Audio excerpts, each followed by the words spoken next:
Hey, what's up, guys? So, Thanksgiving just passed a little while ago, and after good old Thanksgiving comes Black Friday. Something that I picked up on Black Friday I felt was a pretty great deal, so I wanted to just give you guys a look at it. Anyway, what it is the Primary Arms puts out a really affordable, pretty good quality micro dot, and they have quite a few different variants.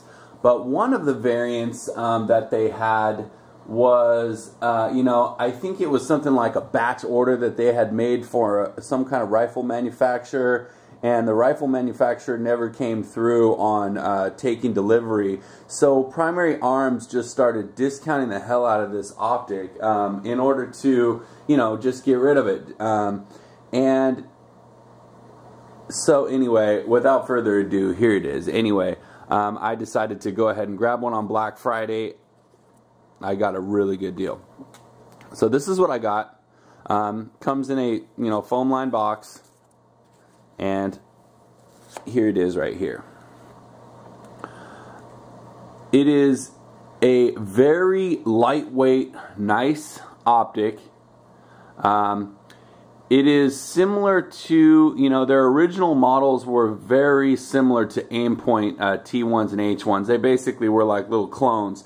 This one, however, is slightly different for a couple reasons. First of all, instead of the T1 and H1, the Aimpoints, how they have the brightness adjuster and the on-off switch here on this side, this one has it on the left side. Now, I could care less if it's left or right because I got such a good deal on this optic. Who cares? Plus, I shoot long guns left-handed, so this keeps it on my left-hand side, away from me. The adjusters are also mirrored to the other side, so this one is usually on this side, now it's on this side. No biggie. Comes with this little cover, and instead of coming with the low seated mount so that this thing sits very flush, and then having to buy this extra mount, this extra mount actually came with it, which I like. It's not the best riser mount. It's not a LaRue, of course, but this thing was so dirt cheap that I didn't expect a LaRue. I think they drilled this hole for weight savings, but this comes into play in a big way on one of the applications that I'm using this for. So anyway, it does have a quick detach, and the quick detach does work, though it's not the most rock solid quick detach. You can get this tight, and you can get the optic to sit very nice and tight on standard Picatinny rails, and then you just pull this thing to this, pull it back like so, and then it releases. It's not too bad. Anyway, these are bikini covers. It came with that. Here, first of all, you can see the lens is angled. I mean, the right here, the front face is angled to prevent direct reflection or glare, glinting.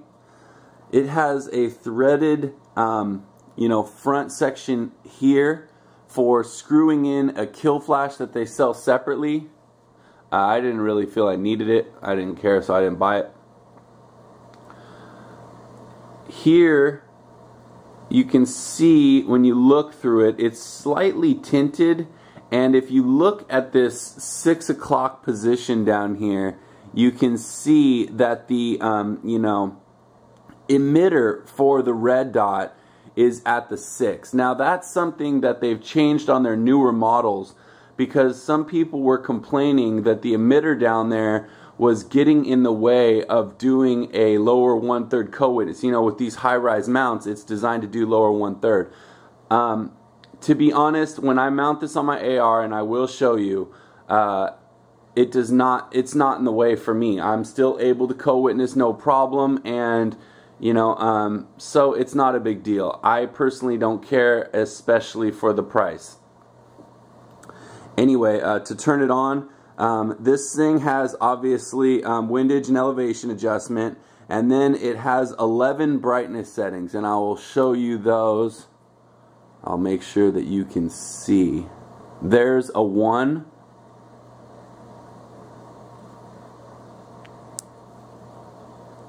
Two, 3, 4, 5. It's getting pretty bright now. 6,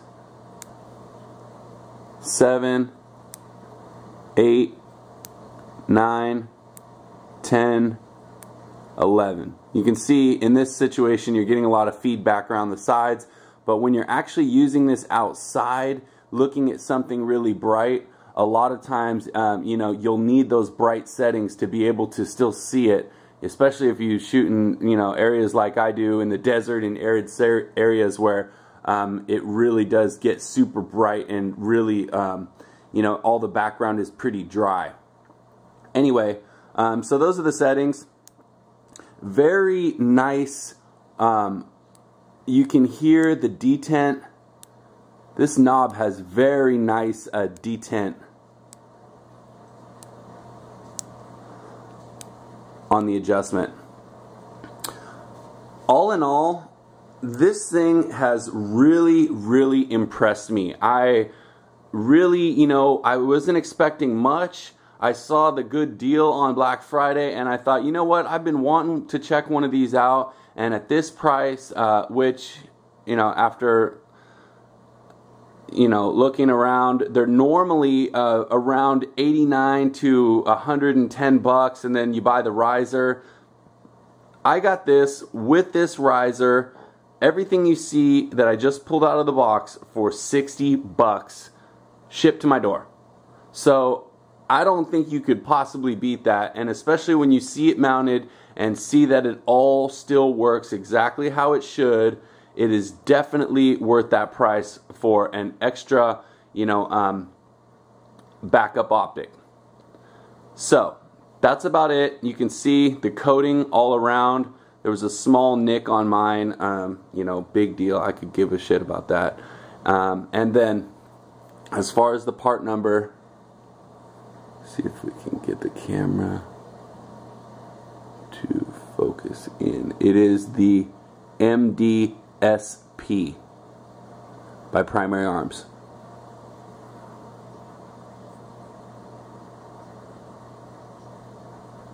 So give me a second now and I'm going to show you a couple cool uses for this thing that I've found. Alright guys, so the first use for this optic should be pretty obvious. This is how I see 99% of people running it. Anyway, this is my AR, Daniel Defense DDM4V5. It's a flat top, so it does not come with any sort of optic or sights whatsoever. So, you know, I've talked about this rifle in my other video, but basically I put the Gen 2 Magpul M-Bus sights on it as backup sights, and generally I run an EOTech EXPS 3.3-0 as its primary optic. But sometimes primary optics fail. You never know when you might be in a situation, taking a class or out shooting, and something goes wrong with your primary optic and you need a backup. This little beast will fill the role nicely, I'm sure. Anyway, as far as mounting it, when the optic is in this position right here, it's open. So basically, you'll want to put it in the open position. Let me reposition this so you guys can see. You'll want to put this, the optic, in the open position, and then you'll set it across the rail until it snaps into place. The next thing I do, I put some pressure on it with my fingers, pushing it forward so that it is as well seated as possible, as aligned as possible, using the latching bar against the Picatinny slot to make sure that it is all lined up. And then just take the quick detach lever and click it back until it snaps. Now, as you can see, this thing is solid on the weapon. So that is what it looks like on. Now give me a second and I'm going to try to grab the camera and give you a view, a shooter's view, so that you can see how it looks when you're using it by itself, and then we can try to get a look at how it you know, appears when you're using when you're co-witnessing. So anyway, just give me 1 second. So anyway guys, this is what it looks like when you're shooting through it. Now I will say, the camera seems to be wanting to focus on the optic and not focus through it. So the dot appears a lot larger than it does when you actually shoot this gun. Let me see if I can try something here. Get it to focus on the towel there and then bring it back in here. So you see the dot is very small. No, it went back. Anyway, you get the point. Very small, very nice and clean and crisp, and easy to see through, easy to sight through. Now, I'll flip up my backup sights, and let's see if we can't get a view of this as well.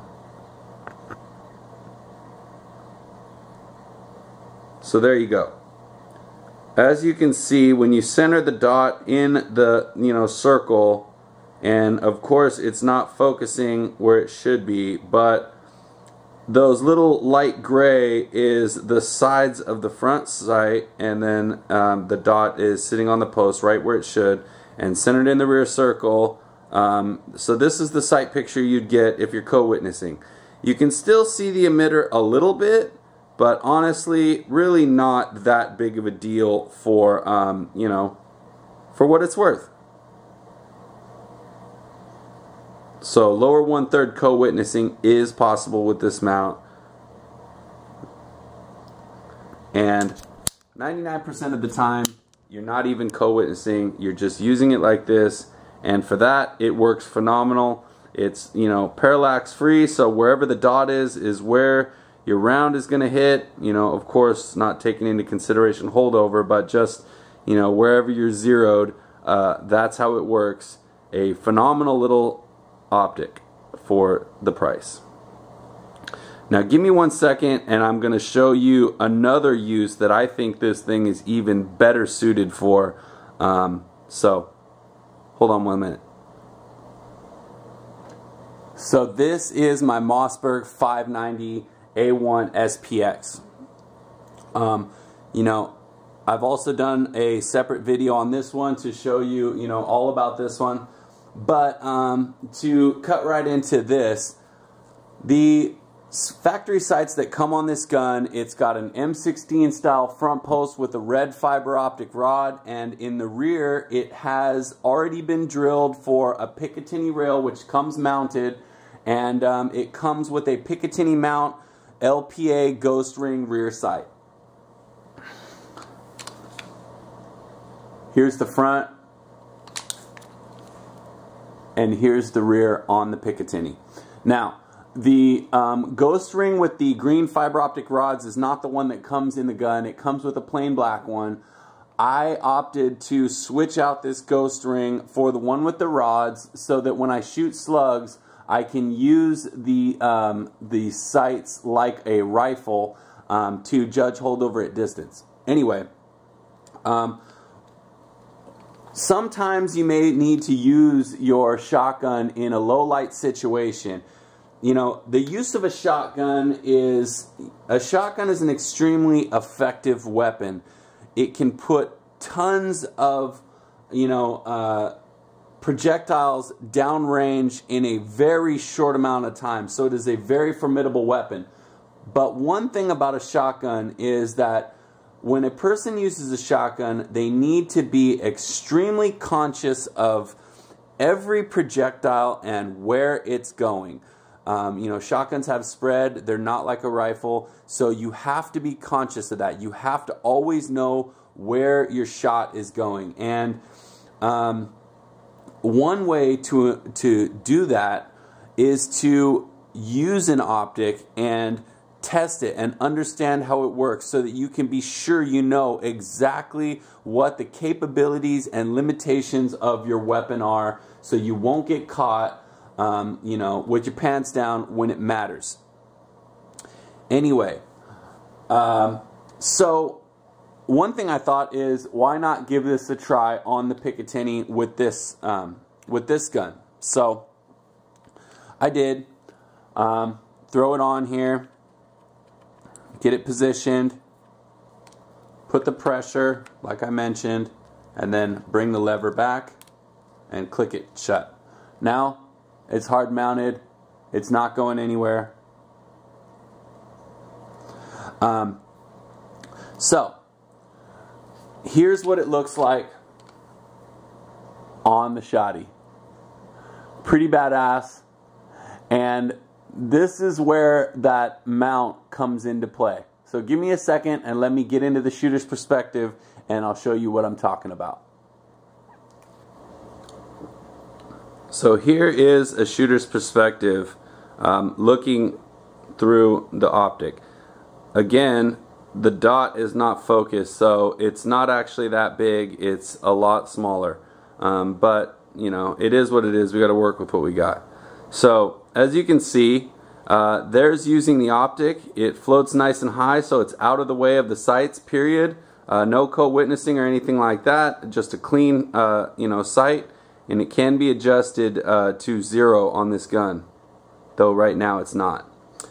The good thing about this little mount with the hole through it is that with guns that have low mounted sights, you can adjust your head position, and there you go. Pick up, and you can see the red dot now. It's out of focus like I mentioned, but you can see the red fiber optic through there, centered in the hole between the 2 green dots.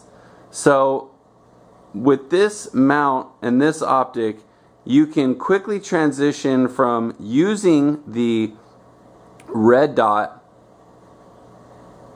to using the fiber optic sights. Some people would say on a shotgun you don't want to change the position of your cheek weld. To me, when I'm using the 3-dot fiber optics, I would agree. If I'm using those full time, then I never want to change my cheek weld on the buttstock. But when I switch to this red dot, I don't need to be as locked in position. My cheek doesn't need to be locked in position because it's a parallax-free sight. It moves with me. So unlike the 3 dots where you have to get, you want to get a consistent positioning every time, just like that, with this one, as soon as you see the dot, you can put the dot on target and pull the trigger.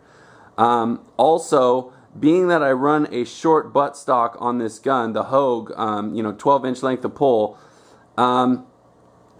the red dot can become effective for, I'm going to be manipulating the safety right here in front of my face. Generally, when I'm using the 3 dots, I have to keep my thumb to the side, manipulate and then to the side so that my thumb doesn't tag me in the face, which is an issue that can happen. But when I'm running the red dot, I can put my thumb over and just lift my face a little bit and just put the dot on target and pull the trigger, and boom, boom, boom all day long. So all in all, this mount, riser with this optic seems like it's pretty much made for this sighting system. Anyway, so that's it for that. So that's it, guys. I just wanted to give you a quick look at, this sweet little sight that I got for such a great price, and, tell you a little bit about it. and you know, give you a look at how it works on a couple different types of weapon systems. If you guys have any questions or comments about the site, or you know, anything I talked about, please feel free to leave them below. I'll definitely get back to you as soon as I can. And I hope you guys have a great holiday season, and stay tuned. I'll be back with new stuff real soon. Till next time, you guys take it easy.